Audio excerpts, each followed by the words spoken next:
हामीमाथि धेरै प्रश्नहरू उठेका छन्।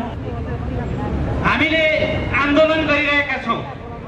हामीमाथि आन्दोलनको औचित्यको प्रश्न पनि उठेको छ र हामीले आन्दोलनलाई निष्कर्षमा पनि पुर्याउनु परेको छ। हामी आज माइतीघर मण्डलाबाट हाम्रो आन्दोलनको औचित्यलाई थप प्रश्न पार्न चाहन्छौँ र यो आन्दोलनलाई निष्कर्षमा नपुगुन्जेलसम्म निरन्तर जारी राख्नेछौँ भन्ने पनि प्रतिबद्धता व्यक्त गर्न चाहन्छौँ। हाम्रै काखमा बसेर हाम्रै कमाई खाएर हामीलाई नै पछाडिबाट छुरा खोप्नेहरूप्रतिको पनि हामीले आन्दोलन गर्नुपर्नेछ।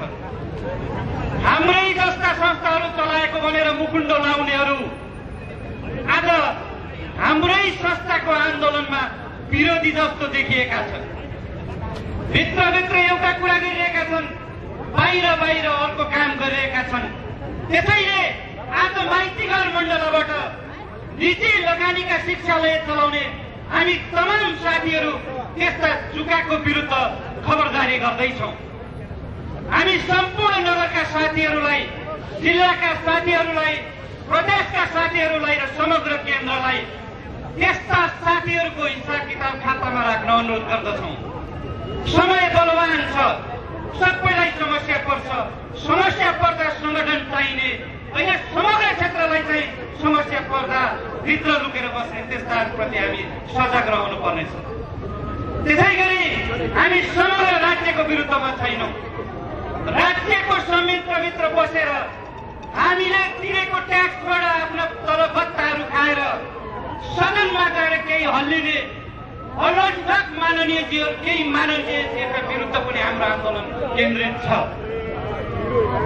प्लेनमा आएर टप्किएर युट्युबमा क्रान्तिकारी कुरा गरेर आफूलाई फेमस बनाएर फेरि अर्को चुनावमा लक्षित गरेर आन्दोलन आफ्ना कुराहरू राख्दै गर्दा 50 वर्षभन्दा बढी हामी आफै पनि 30औं वर्षभन्दा बढी यो क्षेत्रमा लागेर घाम पानी नबनेर दुःख सुख नबनेर ऋणका ब्याजका डलरसँग नडराएर विभिन्न किसिमका आन्दोलनहरू जस्तै जनयुद्धको 10 वर्षे आन्दोलन, त्यसपछि 65-63 पछि शान्ति सम्झौता मार्फत भएको शान्ति प्रक्रियामा पनि सबैभन्दा प्रताडित भएर तिनै नेताका छोराछोरीहरू फ्री पढाएर शान्ति सम्झौतालाई सहयोग गरेको यो निजी क्षेत्र। त्यसै गरी भूकम्पको मारमा परेर फेरि दिलाउँदा पनि आफै उठेर फेरि बामे सरेको यो निजी शिक्षालय क्षेत्र। त्यसपछि कोभिड सबै क्षेत्रलाई जति आतंकित गर्यो त्यति नै आतंकित बनाएको यो निजी क्षेत्र, निजी विद्यालय क्षेत्रको आफै बामे सरेर 50औं वर्षको इतिहास बनाएको यो क्षेत्रलाई तहस-नहस पार्नका लागि केही माननीय मानिएकाहरूले जुन किसिमको व्यवहार गर्नुभएको छ, जुन किसिमको शब्द बाण हामीलाई प्रहार गर्नुभएको छ, हाम्रो आन्दोलन त्यसका विरुद्ध हो।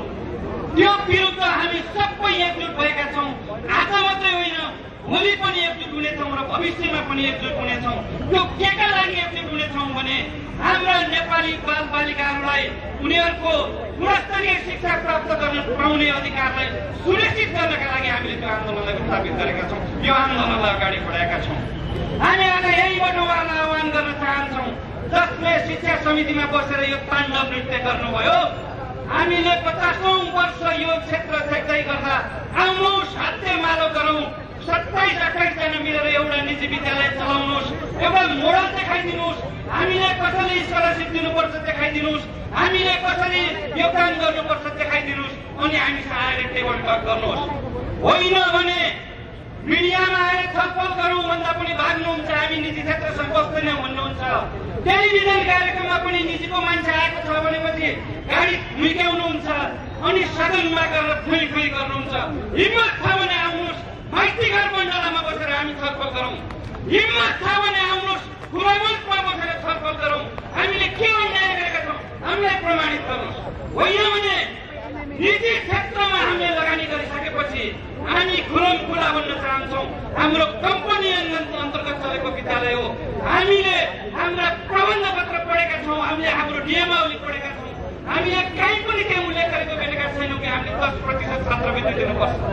तर हामीले तपाईँ माननीय इज्जत राख्नका लागि तपाईहरुले माग गर्नुभयो, तपाईहरुले सेवा गर्नुपर्छ भन्नुभयो। हामीले 10% छात्रवृत्ति दियौं, त्यतिले पुगेन भन्नुभयो, फेरि माग्नुभयो। 75 सालमा फेरि निशुल्क तथा अनिवार्य छात्रवृत्तिको ऐन ल्याउनुभयो, 12-15% पुर्याउनु भयो। हामीसँग छलफल गर्नु भएन। हामी राज्यका जिम्मेवार नागरिक भएका हिसाबले हामीले त्यसलाई पनि मान्यौं। तर तपाईहरु अब भ्रममा पर्नुभयो, निजी विद्यालय के भन्दा पनि मान्छ भन्नेमा बन्नुभयो। होइन, हामी सक्षम नागरिक हौं, अब हाम्रो अधिकार कसरी लिनुपर्छ त्यो हामीले बुझेका छौं। अब तपाईहरुले जे भन्नुभयो त्यही मान्नेवाला छैनौं। तर यो फेरि भन्दै गर्दा हामी आफ्नो कर्तव्यबाट विमुख हुँदैनौं। हामीले जे दिन्छौं भनेका छौं, जे उत्पादन हो हामी त्यो दिन्छौं। तर तपाईलाई रहन आएको जति चिज हामी दिन सक्दैनौं। यो कुरा पनि यो आन्दोलनको औचित्यको अर्को कारण हो। त्यसैगरी अहिले तपाईहरुले ध्यान दिनुपर्ने कुराहरू, हाम्रो आयु धेरै लामो छैन। हामीले आफै पनि यसलाई गरेका छौं। अहिले हाम्रो एसीमा कुनै विद्यालयबाट 40 जना पास आउट भएर जाँदै गर्दा नर्सरी र पिजीमा हाम्रा 12 देखि 15 जना विद्यार्थीहरू भर्ना भइरहेका छन्। हामी त्यसतर्फ चिन्तित छौं। समाजमा सिंगल बेबी कन्सेप्ट आइसकेका छ। तर तपाईहरु हामीलाई मार्नेदेखि बाहेक अरू सोच्नु भएको छैन। के तपाईहरुले त्यसरी सोच्नु पर्दैन? अहिलेको सम्पूर्ण बच्चाहरू तपाईको डिजिटली एडिक्टेड जस्तो भइसक्यो। त्यसको विषयमा हामी कसरी लाग्ने भन्ने तपाईले सोच्नु पर्दैन। त्यति मात्रै होइन, विश्वमा अहिले व्यवसायको रूप फरक हुँदै आएको छ। सारा विश्वले नेपालका यी तपाईहरु गरिब भनिराख्नु भएको छ। तिनै गरिबका छोराछोरीहरू अहिले पढ्नका नाममा लाखौं विद्यार्थीहरू बाहिरी बजारमा गइरहेका छन्, विश्व बजारमा गइरहेका छन्। अहिले हामीले भनेको कुरा के हो भने नेपाली जनताका छोराछोरीहरूलाई निशुल्क होइन, पूर्ण सुविधासहितको निशुल्क सेवा उपलब्ध गराउँ। तर जो दिन सकेछन् त्यति मात्रै होइन, हाम्रो भौगोलिक सुन्दरता र प्राकृतिक रूपमा जुन अनुकूलता छ त्यसलाई धेरैभन्दा धेरै उपयोग गरौँ।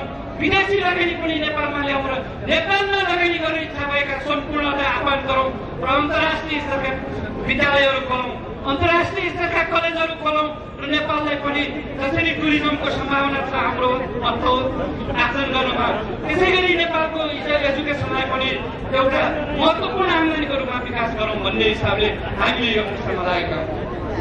एकजना माननीयले क्यामेराका अगाडि भन्नुभयो, उहाँहरूलाई अर्को समाचार हामी अनुरोध गर्छौँ। हामी जान्छौँ आज यसै मञ्चबाट उहाँहरूलाई आह्वान गर्न चाहन्छौँ, हाम्रो मूल्याङ्कन गर्नुहोस्। तपाईहरुले अहिले दिन सक्नुहुन्न त्यो पनि हामीले बुझेका छौँ। हामीसँग कमिटमेन्ट गर्नु सरकारले, हामी यति वर्षभित्र तिमीलाई क्षतिपूर्ति दिन्छौँ भन्नुहोस्। हामी नेपालमै बसेर अरू उद्योग गरेर यिनै जनतालाई अर्को किसिमले रोजगारी दिन तयार छौँ। तर हामीलाई स्लो पोइजन खुवाएर मार्ने जुन कुण्ठित र घटिया काम तपाईहरुले गर्नुभएको छ, यो किमार्थ हामी हुन दिँदैनौँ। तपाईको मेरो लाइफमा एउटा डाक्टरले तपाईँ 5 वर्षपछि मर्दै हुनुहुन्छ प्रकाश सर भन्यो भने म त्यो 5 वर्षमा 5000 पटक मर्छु। त्यसैगरी हाम्रो कम्पनीहरूलाई नि तपाईँले क्रमशः कहिले नाफामूलक कर्तव्य गर्नुपर्ने, तर तपाईँको परिभाषा पनि फरक हुने, तपाईँहरूलाई गणतन्त्र आउने, हामीलाई पनि कुनै पनि तन्त्र नहुने। हामी नेपालका नागरिक होइनौँ, हामी टुरिस्ट होइनौँ। हामी सजिलो अप्ठ्यारो सबै किसिमले नेपालमा बसेर हामीले काम गरिरहेका छौँ। हाम्रो उत्साहलाई नदिनुहोस्, हाम्रो चाहिँ कर्तव्यबाट आफूलाई विमुख नगराउनुहोस् भन्ने कुरा पनि यहाँबाट आउँदै हामी चेतावनीका साथ हामी चुनौती दिन चाहन्छौँ। त्यसैले म आदरणीय साथीहरूलाई आज हाम्रो अग्रज नेतृत्वले तिमीहरू दोस्रो पुस्ताका केटाहरू बोला भन्नुभयो, उहाँहरूप्रति आभार व्यक्त गर्दै फेरि यहाँहरूलाई भन्न चाहन्छु, सम्पूर्ण संगठनका हाम्रा अग्रजहरूको निर्देशनमा भन्न चाहन्छु, हाम्रो आन्दोलन निर्णायक आन्दोलन हुनेछ। निर्णायक आन्दोलन भनेको त्यहाँ गएर एउटा हस्ताक्षर गर्ने होइन। हामी यो किसिमको आन्दोलन गर्न चाहन्छौँ कि हाम्रो निजी लगानी गरेर जुन हामीले काम गरिरहेका छौँ त्यसको उच्च सम्मान, त्यो पनि अहिले मात्रै होइन, शताब्दीौँसम्म निजी विद्यालयहरूको उच्च सम्मान हुने गरी मात्रै हामी सम्झौता गर्छौँ। कुनै पनि हालतमा गैर नाफामूलक भन्ने यो काइते शब्द जहाल शब्द खेल हामी मान्दैनौँ र हामी हाम्रा छोराछोरीको त भविष्य सुनिश्चित गर्न सकेका छैनौँ। अन्य विद्यार्थीहरूको पूर्ण छात्रवृत्ति भन्ने शब्दलाई स्वीकारेर आजीवन हामी त्यो भारी बोक्न सक्दैनौँ। सक्ने कुरा बोक्ने हो, सक्ने कुरा गर्ने हो, हुने कुरा गर्ने हो, नहुने कुरा यो शिक्षा क्षेत्रमा लागेका आम साथीहरूले गर्न हुँदैन।